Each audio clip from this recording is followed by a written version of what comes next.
Hello friends, आप लोग कैसे हो। तो दोस्तों अपन एक और प्रॉब्लम देखेंगे स्फीयर के ऊपर। देखिए क्वेश्चन क्या है, find the coordinate of point on the sphere. Sphere की इक्वेशन आपकी गिवन है, at which tangent planes are parallel to the plane. ठीक है, तो सबसे पहले अपन को क्या यहाँ पे गिवन है कि जो टेंजेंट प्लेन है वो इस प्लेन के क्या है, पैरेलल है। क्या प्लेन की इक्वेशन है 2x minus Y plus 2z equal to 1। तो कहने का मतलब है कि एक स्फीयर है जहां पे टेंजेंट प्लेन है वो ड्रॉन हुए हैं। अब कहां पे ड्रॉन हुए वो पॉइंट भी अपन को पता करना है, कोऑर्डिनेट ऑफ पॉइंट। ठीक है, इसके अलावा टेंजेंट प्लेन की इक्वेशन भी अपन को पता करनी है। अपन को गिवन है कि जो टेंजेंट प्लेन जो भी ड्रॉन हुआ है स्फीयर पे, जिसकी गिवन इक्वेशन है वो इस प्लेन के पैरेलल है। कौन से प्लेन के पैरेलल है? ये प्लेन की इक्वेशन क्या दे रखी है, p इक्वल टू 0 की इक्वेशन क्या दे रखी है, अपन को गिवन है 2x minus Y plus 2z minus 1 equal to 0। ये प्लेन की इक्वेशन है। इस प्लेन के पैरेलल कुछ प्लेन्स है जो स्फीयर पे ड्रॉन हुए हैं। तो भैया इस प्लेन के पैरेलल कोई भी टेंजेंट प्लेन की इक्वेशन क्या होनी चाहिए, सिर्फ चेंज किस में आएगा, कांस्टेंट में 2x minus Y plus 2z plus k equal to 0 हो जाएगा। ठीक है, आपको पता ना कोई भी प्लेन किसी अनदर प्लेन के पैरेलल हो तो चेंज किस में आता है, सिर्फ कांस्टेंट में चेंज आता है, direction ratio same to same रहता है। ठीक है, अब अपन ने ये बोल दिया कि भैया ये टेंजेंट प्लेन की इक्वेशन होगी इस स्फीयर के लिए। कांस्टेंट के बारे में कोई आइडिया नहीं है, अपन को कोऑर्डिनेट ऑफ पॉइंट्स भी निकालना है जहां पे टेंजेंट प्लेन्स ड्रॉन हुए हैं। लेकिन अपन को ये पता है कि ये क्या है, टेंजेंट प्लेन है। तो अपन अब यहाँ पे क्या लगा देंगे, जो हमेशा अपन लगाते हैं, कंडीशन ऑफ टेंजेंट प्लेन। भैया कोई भी स्फीयर अगर टेंजेंट प्लेन पे ड्रॉन होगा तो 100% क्या होगा, रेडियस किसके बराबर होगी, परपेंडिकुलर डिस्टेंस के बराबर होगी।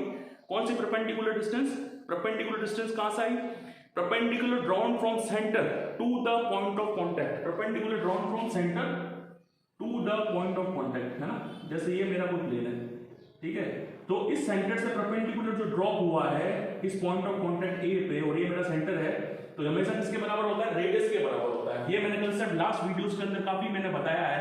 तो CA इक्वल टू क्या होगा, R होगा। ये परपेंडिकुलर डिस्टेंस हमेशा किसके बराबर होगी, रेडियस के बराबर होगी।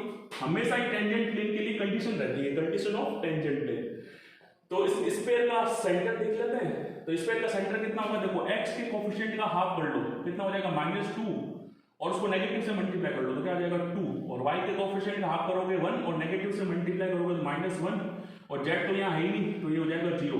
तो इस स्फीयर का सेंटर क्या है, 2, -1, 0। इसकी रेडियस भी फाइंड कर लेते हैं। तो रेडियस का फॉर्मूला आप सभी को पता है, u² यानी 4, v² यानी 1, w² यानी 0, और माइनस का d होता है। तो ये माइनस का d करेंगे तो कितना हो जाएगा, प्लस का 4 + 4 8 + 1 9, यानी r इक्वल टू कितना आ जाएगा, 3 आ जाएगा।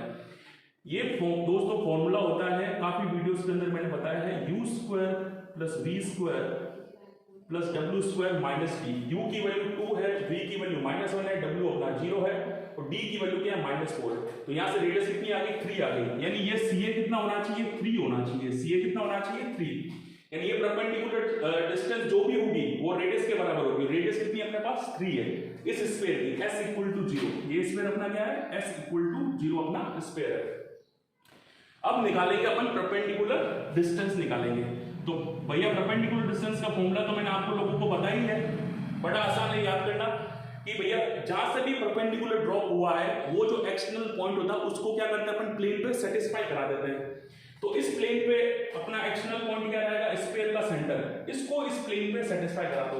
तो x की जगह क्या आएगा 2, तो 2 × 2 कितना हो जाएगा 4, y की जगह क्या आएगा -1 यानी कितना हो जाएगा प्लस का 1, और z की जगह आएगा 0 यानी 0 प्लस का k अपॉन नीचे क्या होता है, x के कोएफिशिएंट का स्क्वायर यानी 2 का स्क्वायर कितना हो जाएगा, ये यहाँ पे x के कोएफिशिएंट का स्क्वायर यानी 4, y के कोएफिशिएंट का स्क्वायर यानी 1, और z के कोएफिशिएंट का स्क्वायर यानी 4। ये दोस्तों फॉर्मूला है, मैं लास्ट काफी वीडियोस के अंदर मैंने बताया है कि भैया परपेंडिकुलर डिस्टेंस कैसे निकालते हैं। अगर कोई जैसे ये मेरा प्लेन है और परपेंडिकुलर मान लो यहां से ड्रॉप हुआ है एक्सटर्नल पॉइंट से, ये एक्सटर्नल पॉइंट है और ये मेरा पॉइंट ऑफ कांटेक्ट है, तो ये डिस्टेंस कैसे निकालते हैं, इस एक्सटर्नल पॉइंट को इस प्लेन पे सेटिस्फाई करा देते हैं और नीचे हो जाता है स्क्वायर रूट ऑफ x के कोएफिशिएंट का स्क्वायर प्लस y के कोएफिशिएंट का स्क्वायर प्लस z के कोएफिशिएंट का स्क्वायर। तो नीचे कितना आ जाएगा, 4 + 4 8, 8 + 1 9, यानी नीचे भी कितना आ जाएगा √9, यानी कितना आ जाएगा 3। नीचे भी कितना आ जाएगा अपना 3 आ जाएगा। तो ये नीचे 3 आएगा, इसको यहाँ भेज देंगे कितना हो जाएगा 3 × 3, यहाँ पे भी 3 है ना, तो कितना हो जाएगा 9, और ये कितना हो जाएगा 4 + 1 यानी 5, यानी modulus of 5 + k equal to कितना हो हो जाएगा 9 हो जाएगा। Modulus of 5 plus K equal to कितना हो जाएगा अपना 9 हो जाएगा। तो दोस्तों अब अपन को यहाँ पे जैसे ही अपन यहाँ से मोड हटाएंगे, जैसे यहाँ से अपन मोड हटाएंगे तो अपने प्लस माइनस दो साइन आएंगे, क्योंकि कारण इसका ये कि जो k है इसका साइन प्लस का भी हो सकता है माइनस का भी हो सकता है, ठीक है ना, लेकिन ओवरऑल डिस्टेंस अपनी क्या रहनी चाहिए, डिस्टेंस अपनी हमेशा पॉजिटिव रहनी चाहिए। तो यहाँ पे अपन दो केस लेंगे, ठीक है। तो अपन यहाँ पे क्या लिखेंगे 5 plus K equal two plus minus 9, ठीक है। तो ये k की वैल्यू अगर मैं प्लस का साइन लूँ तो कितना आएगा 9 माइनस 5 यानी प्लस का साइन लेने पे k की वैल्यू आ जाएगी 9 माइनस 5 यानी 4, और माइनस का साइन लेने पे माइनस 9 और माइनस 5 यानी k की वैल्यू कितनी आ जाएगी माइनस की 14। तो दो k की वैल्यू अपने पास आई है, इसका मतलब दो टेंजेंट प्लेन बनेंगे, एक k की वैल्यू 4 है और एक k की वैल्यू क्या है माइनस 14 है, ठीक है ना। इस मोड को हटाने पे यहाँ प्लस माइनस साइन आएंगे, क्योंकि we have no idea about this k, ठीक है, अपन को k के बारे में कोई आइडिया नहीं है, और ओवरऑल जो परपेंडिकुलर डिस्टेंस है वो हमेशा क्या रहनी चाहिए पॉजिटिव रहनी चाहिए। तो नेगेटिव को भी ऑटोमेटिक अपन पॉजिटिव यहाँ पे मानते हैं। Therefore I am considering here to sign plus and minus, और जब आप मोड को हटा के वापस एक्सचेंज करते हैं, मोड को हटाने पे आपका प्लस माइनस साइन दोनों आते हैं, ये आप लोगों को पता ही होगा, बेसिक कंसेप्ट है ये। तो अपने पास दो प्लेन अपने आ गए हैं, ठीक है। कौन कौन से प्लेन अपने पास आ गए हैं, एक प्लेन अपना आ गया k की वैल्यू 4 पे, दो प्लेन अपने पास आ गए। ये बहुत अच्छा क्वेश्चन है एग्जाम पॉइंट ऑफ व्यू से। एक प्लेन अपना आ गया 2x minus Y plus 2z plus 4 equal to 0, और एक प्लेन अपना आ गया 2x minus Y plus 2z minus 14 equal to 0। ये दो टेंजेंट प्लेन अपन को पता चल गए। देखो आधा काम तो अपन ने कर लिया, टेंजेंट प्लेन की इक्वेशन तो अपन को निकाल ली, लेकिन टेंजेंट प्लेन इक्वेशन तो निकाल ली, लेकिन कहां पे ड्रॉ हुए कोऑर्डिनेट नहीं पता अपन को। Find the coordinate of point on the sphere, जहां पे टेंजेंट प्लेन ड्रॉ हुए हैं और इस प्लेन के पैरेलल है। तो अपन ने इस कंसेप्ट को यूज किया कि भैया इस प्लेन के पैरेलल जो भी प्लेन होगा उसकी इक्वेशन ये होगी। फिर अपन ने बोला कि वो टेंजेंट प्लेन है तो परपेंडिकुलर डिस्टेंस किसके बराबर होनी चाहिए, स्फीयर की रेडियस के बराबर होनी चाहिए। तो उस कंसेप्ट से अपन ने k की वैल्यू निकाल दी, दो k की वैल्यू अपने पास आ गई, तो अपन ने कह दिया कि दो क्या होंगे टेंजेंट प्लेन होंगे। अब अपन क्या करेंगे, अब अपन फाइंड करेंगे find the coordinate of points, यानी अपन वो पॉइंट्स फाइंड करेंगे जहां पे टेंजेंट प्लेन ड्रॉ हुए हैं। तो फटाफट अपन पॉइंट फाइंड कर लेते हैं। अब मेरी बात ध्यान से सुनिए, जैसे इसको थोड़ा अपन समझते हैं, ठीक है ना। जैसे मान लीजिए यहाँ पे टेंजेंट प्लेन 1 है मान लीजिए, ठीक है, और यहाँ मान लीजिए टेंजेंट प्लेन 2 है, ठीक है, और ये स्फीयर का यहाँ पे मैं टेंजेंट प्लेन 1 यहाँ पे मान लेता हूँ, टेंजेंट प्लेन 2 यहाँ पे मान लेता हूँ, और ये स्फीयर का अपना सेंटर है। क्या सेंटर था इसका 2, -1, 0, और ये अपना इसको पॉइंट को A मान लीजिए और इसको भी ज्वाइन करा लेते हैं। मैं यहाँ पे कंडीशन मान लेता हूँ कि भैया ये जो AB डायमीटर है और इस A पॉइंट पे अपना पहला वाला टेंजेंट प्लेन है TP1 इक्वल टू 0 और B पॉइंट पे TP2 इक्वल टू 0। तो अपन को ये वाला पॉइंट फाइंड करना है A और B। ये पूछ रहा है ना find the coordinate of point, तो अपन को ये A और B के कोऑर्डिनेट चाहिए, A और B के कोऑर्डिनेट चाहिए। तो अपन अगर इस CA लाइन की अगर इक्वेशन निकालते हैं, if we can find the equation of CA L1 and CB, अगर इन दो लाइन की अगर इक्वेशन अपन निकाल लें तो अपन क्या बोलेंगे कि भैया अगर इन दो लाइन की इक्वेशन अगर निकाल लें तो ये जो पॉइंट है A, जो कोऑर्डिनेट अपन को निकालना है, किस पे लाई कर रहा है, टेंजेंट पे भी लाई कर रहा है और स्फीयर पे भी लाई कर रहा है। तो अपन क्या करेंगे, इस लाइन की इक्वेशन निकाल लेंगे और इस लाइन पे अपन जनरल पॉइंट निकाल लेंगे। क्या निकाल लेंगे, जनरल पॉइंट। और वो जनरल पॉइंट जब ये पॉइंट ऑफ कांटेक्ट बनेगा A, तो इस टेंजेंट प्लेन पे लाई करा देंगे, तो वहां से अपन ये पॉइंट फाइंड कर लेंगे। सिमिलर कंसेप्ट यहाँ पे भी अपन लगाएंगे। इस लाइन की इक्वेशन अपन निकाल लेंगे CB की, फिर अपन इस पे जनरल पॉइंट निकाल लेंगे। फिर अपन कहेंगे कि अपन क्या कहेंगे कि वो अगर जनरल पॉइंट, अगर ये पॉइंट ऑफ कांटेक्ट होता है तो वो इस स्फीयर पर लाई कर रहा है तो इस टेंजेंट प्लेन पे भी लाई करेगा, तो इस टेंजेंट प्लेन 2 पे अपन उसको सेटिस्फाई करा देंगे, क्योंकि टेंजेंट प्लेन की इक्वेशन तो अपने पास ऑलरेडी है। ठीक है, आप समझ रहे हो कंसेप्ट। अपन ये कह रहे हैं कि A और B point are lying on both sphere and tangent plane. Okay, so if we can find the equation of CA, अगर अपन CA लाइन की इक्वेशन फाइंड कर ले, ठीक है, और यहाँ पे कोई अगर जनरल पॉइंट फाइंड कर ले, जनरल पॉइंट तो पूरी लाइन पे कहीं पे भी लाई कर सकता है, तो अपन कंडीशन बोलेंगे कि अगर वो जनरल पॉइंट A हो तो क्या होगा, तो अपन कहेंगे अगर A होगा तो इस प्लेन पे लाई करेगा, अगर वो जनरल पॉइंट B होगा तो इस प्लेन पे लाई करेगा। तो अपन ये कंसेप्ट यहाँ पे यूज करेंगे। तो सबसे पहले लाइन की इक्वेशन जो इस पॉइंट से पास होगी, क्या होगी लाइन की इक्वेशन? आप सभी को पता है ना लाइन की इक्वेशन कैसे निकालते हैं, 3D में फॉर्मूला बता रहा था मैंने, x minus x1 equal to y minus y1 is equal to z minus z1। यहाँ आता है direction ratio element is equal to क्या होता है, लैम्डा होता है, इज इक्वल टू क्या होता है, लैम्डा होता है। ये किसी भी लाइन की इक्वेशन है जो पर्टिकुलर किसी भी पॉइंट से पास होती है, और डायरेक्शन रेशियो उस लाइन के एलिमेंट है, और लैम्डा क्या होता है यहाँ पे, रियल नंबर होता है, आर्बिट्रेरी कांस्टेंट होता है। तो सीए लाइन की इक्वेशन देखिए क्या बन सकती है। सीए लाइन की इक्वेशन होगी x माइनस x1 यानी हो जाएगा अपना x माइनस 2, और y माइनस y1 यानी हो जाएगा y प्लस 1, और z माइनस 0 यानी z हो जाएगा अपॉन एलिमेंट। एलिमेंट क्या हो जाएंगे, एलिमेंट सबसे पहले इस सीए की अपन पता कर रहे हैं ना, तो ये सीए क्या है, इस टेंजेंट प्लेन के, ये सीए लाइन देखिए इस टेंजेंट प्लेन के परपेंडिकुलर है। ये 2D में ऐसा है, ये टेंजेंट प्लेन एक्चुअली ऐसा होगा, ये टेंजेंट प्लेन इस लाइन के क्या है, परपेंडिकुलर है सीए के। सिमिलर ये टेंजेंट प्लेन सीबी के परपेंडिकुलर होगा, तो इस सीए लाइन की इक्वेशन क्या होगी, सबसे पहले अपन ने बोला कि किस पॉइंट से पास हो रहा है, 2 माइनस 1 और 0, तो वो अपन ने यहाँ पर रख दिया।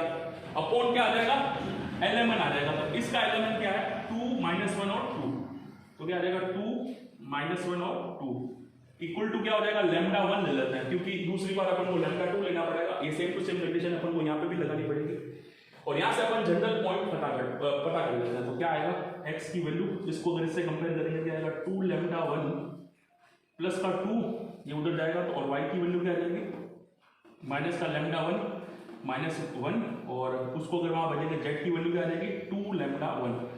तो ये अपन ने जनरल पॉइंट यहाँ पे पता कर लिया लैम्डा के टर्म्स में, ठीक है। आप समझ रहे हो ना बात। Equation of CA line which is perpendicular to tangent plane 1 क्या होगी, जिस पॉइंट से पास होगा अपॉन एलिमेंट, डायरेक्शन रेशियो इस प्लेन के, वो क्या है, इसके कोएफिशिएंट 2 माइनस 1 और 2, x y z के कोएफिशिएंट है ना, 2 माइनस 1 और 2 इज इक्वल टू लैम्डा 1। तो x की वैल्यू 2 लैम्डा 1 प्लस 2, y की वैल्यू माइनस लैम्डा 1 माइनस 1, और z की वैल्यू क्या आ गई, 2 लैम्डा 1 आ गई। तो इन चीजों को सेटिस्फाई करा देंगे कहां पे, टेंजेंट प्लेन 1 पे। क्यों सेटिस्फाई करेंगे टेंजेंट प्लेन 1 पे, ये जनरल पॉइंट है इस लाइन के ऊपर, लेकिन अपन कह रहे हैं कि ये पॉइंट ए होगा, पॉइंट ऑफ कांटेक्ट, तो इस पे लाइक करेगा, लाइक कर रहा है ना, देखो ये लाइक कर रहा है, तो अपन इसको रख देते हैं, तो ये रखने पे क्या आएगा, x की जगह 2 लैम्डा प्लस 1 है ना, इस प्लेन पे टेंजेंट प्लेन 1 पे ना, x की जगह 2 लैम्डा प्लस 2 है ना, और y की जगह क्या है, माइनस लैम्डा 1 माइनस 1, और प्लस z की जगह क्या है, 2 इंटू z की जगह 2 लैम्डा 1 प्लस 4 इक्वल टू 0। यहाँ से लैम्डा की वैल्यू अपन को फाइंड करनी है, तो लैम्डा की वैल्यू क्या आएगी, देखते हैं। लैम्डा की वैल्यू आएगी 4 लैम्डा 1, 2 टू जा 4, और ये माइनस से मल्टीप्लाई करने पूरा प्लस का हो जाएगा, लैम्डा 1 प्लस 1, और ये हो जाएगा 4 लैम्डा 1 और प्लस 4 इक्वल टू 0, तो ये कितना हो जाएगा, देखिए 4 लैम्डा 1 4 लैम्डा 1 लैम्डा 1, ये कितना हो जाएगा 9 लैम्डा 1, और ये 4 plus 4 8 plus 1 9 is equal to minus 9। तो लैम्डा 1 की वैल्यू क्या आ जाएगी, माइनस 1, लैम्डा 1 की वैल्यू क्या आ जाएगी, माइनस 1। ये लैम्डा 1 की वैल्यू माइनस 1 यहाँ पर रख दीजिए, तो माइनस 1 रखने पे क्या हो जाएगा, माइनस 1 रखने पे 2 माइनस 2 एक तो 0 मिल जाएगा, ठीक है, और यहाँ माइनस 1 रखने पे, यहाँ पे माइनस 1 रखने पे क्या हो जाएगा, माइनस 1 रखने पे ये प्लस 1 हो जाएगा ना, प्लस 1 हो जाएगा ना, लैम्डा 1 माइनस, यहाँ पे देखो माइनस 1 रखने पे 2 माइनस 2 0 हो गया, और यहाँ पे माइनस 1 रखने पे ये प्लस 1 यानी ये भी 0 हो जाएगा, और यहाँ पे माइनस 1 रखने पे क्या मिल जाएगा, माइनस 2, यानी ये कोऑर्डिनेट अपन को पता चल गया 0, माइनस 2। सिमिलरली अपन अब इस सीपी लाइन की इक्वेशन फाइंड करेंगे, तो सीपी लाइन की इक्वेशन भी यही रहेगी, ठीक है ना, मतलब या लैम्डा 1 की जगह क्या आ जाएगा, लैम्डा 1 की जगह आ जाएगा लैम्डा 2 आ जाएगा, लैम्डा 1 की जगह क्या आ जाएगा, लैम्डा 2, ठीक है। और इस बार क्या होगा, यहाँ पे अपन जनरल पॉइंट अगर कोई भी फाइंड करेंगे सीबी पे, तो वो क्या आएगा, लैम्डा 1 की जगह यहाँ आ जाएगा लैम्डा 2, क्या आ जाएगा, लैम्डा 2 आएगा, बाकी सब सारा सेम ही रहेगा, लैम्डा 2 आ जाएगा। फिर अपन क्या बोलेंगे कि ये जो जनरल पॉइंट है, अगर ये बी होगा तो क्या होगा, बी होगा तो टेंजेंट प्लेन 2 पे लाई करेगा, टेंजेंट प्लेन 2 पे लाई करेगा। ये सीबी लाइन का मतलब क्या हुआ, सीबी लाइन का मतलब ये उस लाइन की इक्वेशन है जो इस टेंजेंट प्लेन के परपेंडिकुलर, ठीक है, और सी पॉइंट से पास होगी, तो इस पॉइंट से पास कराए ना, देखो -2, देखिए ना, इधर +1 x minus x1 y minus y1 z minus z1 और नीचे lmn, ठीक है ना, डायरेक्शन रेशियो। डायरेक्शन रेशियो क्या है? डायरेक्शन रेशियो टेंजेंट प्लेन 2 के सेम ही रहेंगे, 2 -1 और 2, 2 -1 और 2, ठीक है, 2 -1 और 2 इज इक्वल टू λ1 की जगह मैंने λ2 ले लिया। अब तो अपने पास ये वैल्यूज आ गई, अब वैल्यूज इस प्लेन पे सेटिस्फाई करेंगे, तो कराएं सेटिस्फाई, क्या आएगा देखते हैं। तो सेम टू सेम रहेगा, तो 2x की जगह इस बार क्या आ जाएगा 2λ2 + 2 और -y की जगह क्या आ जाएगा -λ2 -1 और z की जगह क्या आ जाएगा 2λ2 -14 = 0। तो इसको सॉल्व करते हैं, क्या आएगा देखते हैं। इसको सॉल्व करने पे क्या आएगा 4λ2 + 4 है ना, और ये प्लस का हो जाएगा λ2 + 1 और ये हो जाएगा 4λ2 -14 = 0।